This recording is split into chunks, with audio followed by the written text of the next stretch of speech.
Welcome back to Barely on Fire, I'm Stephanie. and I'm Andrew. And this is one of the, you can't really see it very well, beautiful Arizona sunsets. You can see it on my hair more than you can in the sky right now, but it's really gorgeous. Coming up, we'll tell you a little bit about the second half of our trip, and then we might sprinkle in a couple things about setting up camp. Yes. And then stay tuned for our listener question of the week. Oh, yes. All right. Let's do it. Let's do it.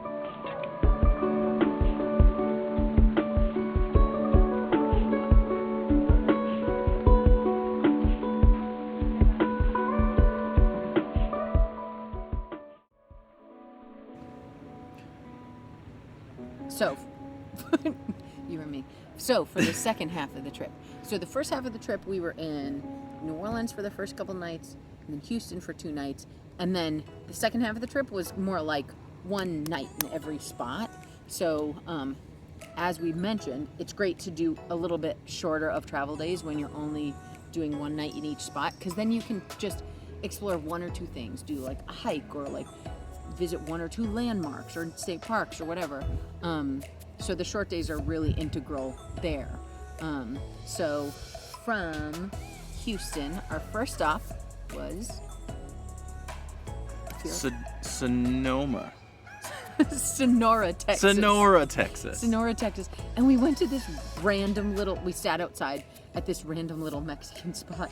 And it was like really tiny and really sweet. And they had a jukebox outside. So we like played a couple songs, and then it was just like a really sweet, there was literally nobody else sitting out there. So it was very romantic, accidentally romantic evening there. But then we packed up pretty early and left. Hidden within that is when you're taking your trips to have a list of things that you want to do along the way. One of the things I wanted to do was get authentic Mexican food. Mm-hmm. So we go to this place in Sonora, and I'm looking at the menu, and I asked the waitress, what does this mean? And she goes, I'm not sure that I know how to say that in English. And I was like, we found the right spot. Yeah, and it was this tiny little spot, but everybody was so sweet, and the waitress was really awesome. So we were super glad to have found that little, it was kind of off the beaten path, really sweet little spot. And then our next night after Sonora was last night? Was that last night? Last night was in New Mexico. New Mexico. And so we were in Las Cruces, New Mexico. And we thought, you'll see some of the videos and footage, we thought that the view from our RV site was incredible in New Mexico. And it was. Andrew did a really incredible job finding that particular site. But then, behind our RV site here, we have that. Are you kidding me? Majestic. Flippin' majestic. Wouldn't you say? I'd say. Yeah, but so Las Cruces was really cool too. We made one little outdoor stop at a spot there as well. Andrew went and grabbed some local beer in the morning, so he got this chili pale ale or something, which is something that we've brewed. So Andrew brews beer at home, and we We'll get one to that time. another time. Yeah, we'll talk about that later. But we together at home brewed with his guidance a jalapeno pale ale, and they had this really neat pale ale called, it was Las Blancas. Green chili cerveza. Yes, by Las Blancas. Shout out Sierra Blanca Right. Brewing Company. Really awesome. So Andrew got that before we left this morning. Then this morning, we drove from. It just feels like such a whirlwind when you when you add it up. I guess it has been. It's it'll be 10 days from beginning to end. So pretty whirlwind cross country trip. So tonight we are staying at Catalina State Park, just outside Tucson, and we have this absolutely incredible view. The sun is kind of going down, and you're seeing this as we're seeing this. Phenomenal. Enjoy.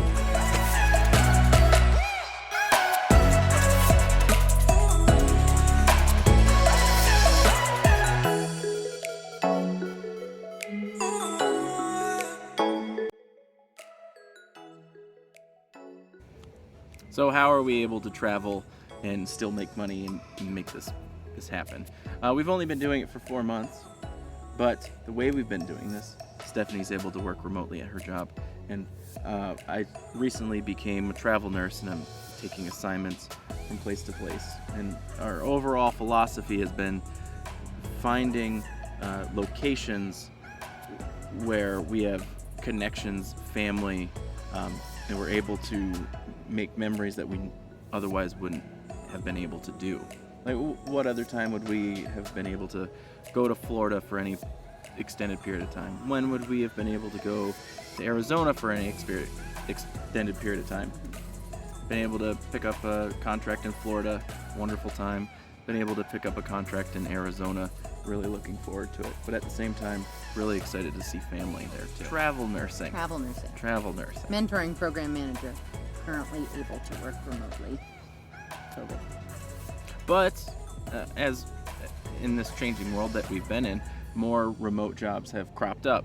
So you don't have to be a travel nurse. You don't have to be a mentoring program manager in the middle of COVID. Mm-hmm. Yeah, I mean, and opportunities, especially after all this, will probably crop up. People are looking for remote employment opportunities. So there, if you haven't considered anything like this before, now might be a time to think about, like, what new skills would you like to learn? What new skill or what skills do you have that you could potentially do remotely? Really, what do you got there? What do you have to lose? What do you got to lose? You got so much more to gain.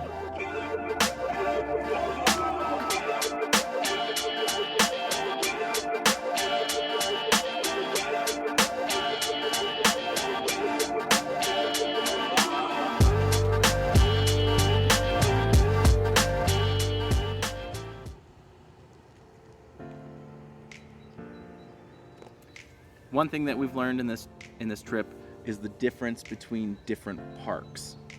So now we've spent time in an RV park, we've spent time at an RV resort, we've spent time at now a state park. All three experiences totally different. Yeah. I'm not sure that this is correct across the board, but the RV parks generally more inexpensive. Sometimes down south you'll have more long-term residents, and again, these are gross generalizations. There might be overlap too. Our RV resort in Houston, again, more expensive, clean, beautiful spot, but nothing, in my opinion, can match state parks. State parks, very inexpensive, hard to get into because everyone wants to get into them. Sometimes the utilities are a little more limited. Like here, there's no sewer, but on the way out, you can pump out. We still got our 30 amp and our water, but generally you get more space in state parks. You have better views in state parks, and it's better for recreating as well. Really beautiful. One of the things we haven't done yet is Bureau of Land Management. BLM land, and then national parks. So national parks, some of them you can look it up online, usually in the Bureau of Land Management, but you can stay there for free. There's no hookups or anything, but if you've paid taxes, you've already paid for it. Again, gorgeous places. We've heard. I mean, we've seen one really gorgeous state park. We will see a whole lot more. Not this trip, though.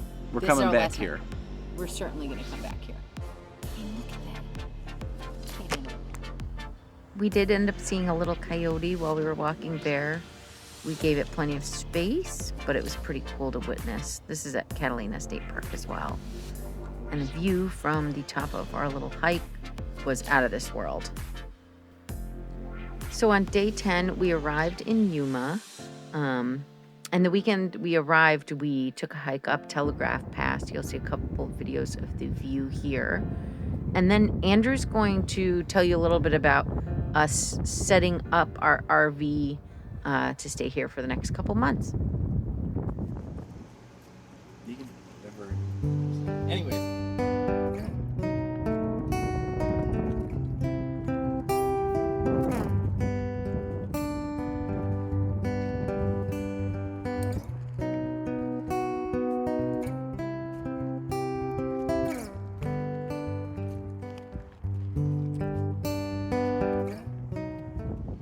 Hello again. So one of the most important parts about setting up your camp is getting all your utilities in order. And figure that we'd take this opportunity while we have to switch over our water. So as you can see over here, we have our sewer coming out on our stinky slinky, as we like to call it, into our sewer pipe. Very good. Usually we empty that about, well, we found out that it takes us about 2 or 3 days to fill up our gray tank. And always remember, empty your black tank before your gray tank. Secondly, we have our electricity. If you'd like to come take a look what we have a 30 amp system. We have our plug-in right here. We have an adapter attached to our plug-in. This adapter tells you whether you have an open ground or whatnot, so that it prevents you from, like, if you were to have a power surge, you wouldn't want all your electronics to fry. All right, and then lastly, we have our water. If you'd like to come take a look at our water here. We always have our water running through a pressure regulator right here. And that pressure regulator goes through our water purifier and then runs to the water system. Right now you see there's a whole bunch of different diagrams right here, and it'll depend on whatever model you have. And right now we're running off our normal, and the normal is just the water that's in the tank. So our water tank just ran out. So we're going to be changing from normal to city water. City water just refers to water that comes through any kind of faucet into your adapter here. So pretty straightforward in here, even though it looks pretty complicated. We're going from normal, as you can see the diagram, or the configuration of the knobs that way. So we're going to go to city water. Boom. Now we're off from tank water to city water. Bear, get over here. Bear. Hey, don't eat that. What are you doing?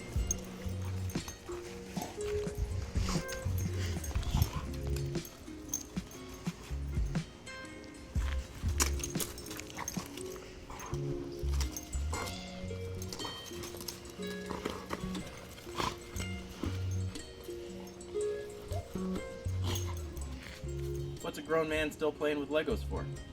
I'm glad that you might ask. So one of the things that can really drive you crazy if you're in your RV or your motorhome for the night is if it's not level. So what we use is these Lynx blocks, and they're super easy. If you only need to go up a little bit, you just guess every time you see that it's off level. And you can stack these up. You can get them up to 3 high, I believe. Well, you want to add something? Anywho, we use it in conjunction with a bubble app. You can get a bubble app on any phone. And like right now, you'll see we have one block under 3 different tires. If you've ever tried to sleep on unlevel ground, you'll know why it's so important.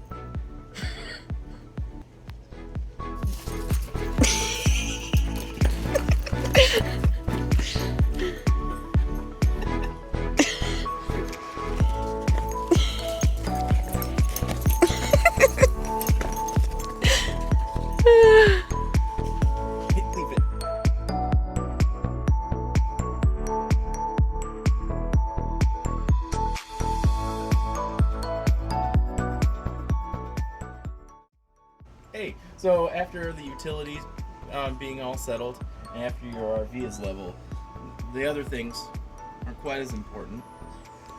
If you're in a motorhome, that is. What's nice is having a little bit of privacy. So this is one of our over windshield cover, so that people can't just look right into your RV. The cool thing about this one, which Steph got me as a present when we first got the RV. You can peel the sides down. Oh, I thought Bear was right there. And there's a screen inside, closed by a magnet. You can open up your windows in the front and get some nice cross breeze. One of the things you'll find out in your RV is that it gets hot fast inside. You can still eat really well while living in an RV. Here, Andrew's cooking some Wagyu Japanese steak. And sometimes when we eat dinner, we watch Ghost Adventures, and one of which was filmed at the Lutz Casino. Here's some photos of us having some fun outside the Lutz Casino. We'll show you more of our Arizona adventures in upcoming videos. Thanks, bud. Okay. Very good. Thanks again for joining us. We'll see you guys next week. And we'll tell you a little bit more about settling into Yuma. But first, before we go, our viewer question of the week. Woo! Woohoo! Question is, if you could pick one RV upgrade, what would it be? And we have different answers. Different answers. Would you like to go first? Sure. So this is a one part, 2-part answer. And my answer is wallpaper and window treatments. And I'm actually hoping to put wallpaper up either later this month or next month. Maybe while I'm off for Christmas, I'll start putting the wallpaper up and then change up the window treatments because we've got a couple different ones. And I'll do a video about that when the time comes. I'm sure she will show you about it. But what would you upgrade? Well, I don't think it's one specific upgrade, but I think one thing I'd like to improve is the outdoor living space. Mm-hmm. Right now we have like a nice little patio set and a couple of those director's chairs. But I need to go to one of those camping supply stores, and so we can fix our propane grill. And we'll show you a picture of our propane outdoor grill that for whatever reason didn't come with the connections that we needed. Yeah, it's one that attaches right on the side of the RV, which is pretty cool. And uses the same propane source as the heater and all that. And along those same lines, we need to up our light game. Right now we have just our external light, but we'd really like to start using our outdoor space more often. Oh, we got Belvis on. Ah, dang it.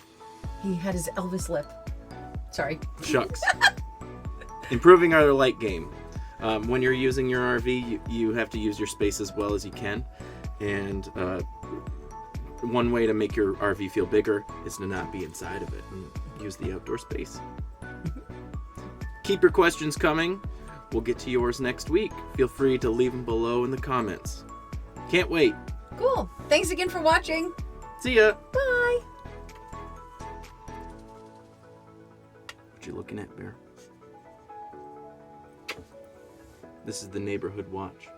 Me bear hood watching. What is it? Who is it? Who is it, Bear? Who? Who is it?